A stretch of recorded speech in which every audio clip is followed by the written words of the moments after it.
The airfield was much smaller.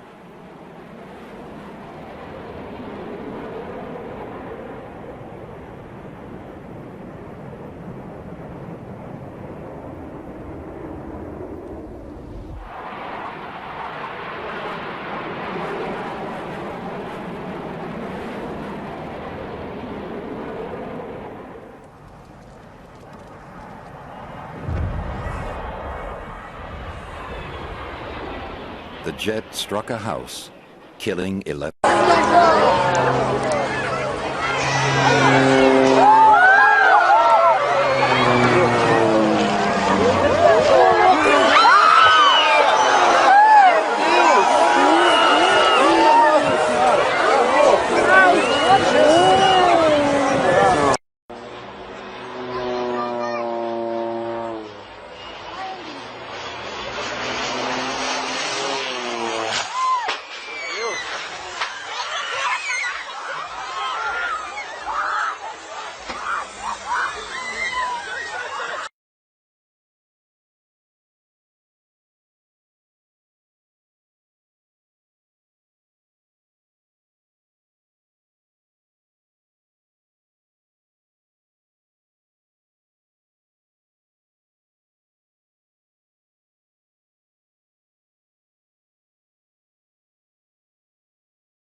Toward the lake.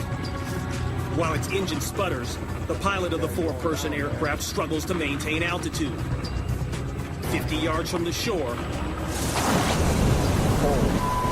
the airplane slams into the water. We gotta go check it out. We gotta go see if there's if the guy's okay. Hey, D, you got a life jacket? Yeah. You need a life jacket?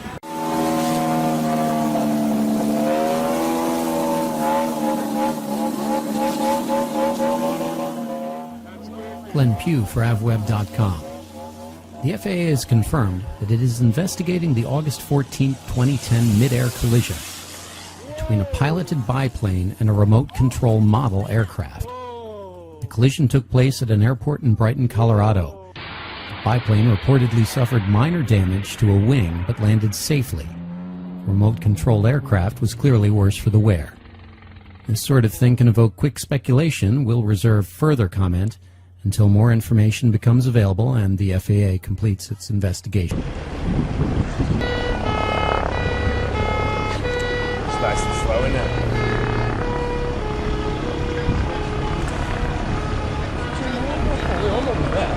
Let's see what. Oh, look at that. Oh, look at that. Beautiful.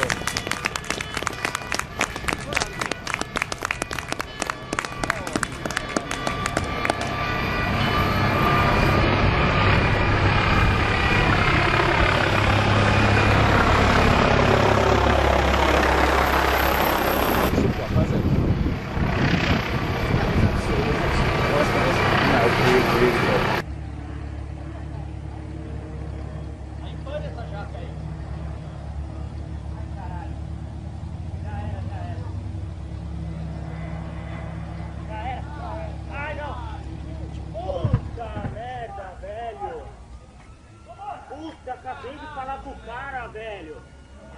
Pane, velho.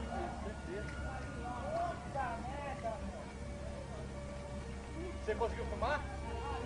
Filmou, cara?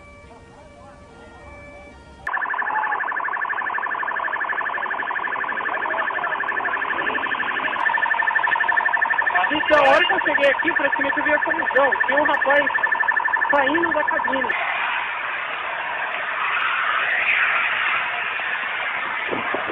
Was moments into the air show. A World War II Corsair was heading down the runway and clipped the wing of another plane, with horrifying results. The air show was suspended as fire crews put out the flames. Amazingly, the pilot, a 56-year-old Texan, survived the crash, but with severe burns and head injuries. The pilot of the plane he hit, also a Texan, escaped unhurt. A closer look shows how, as the plane cartwheels, the engine and propeller are thrown clear to the left. with the plane igniting into a fireball. Federal Aviation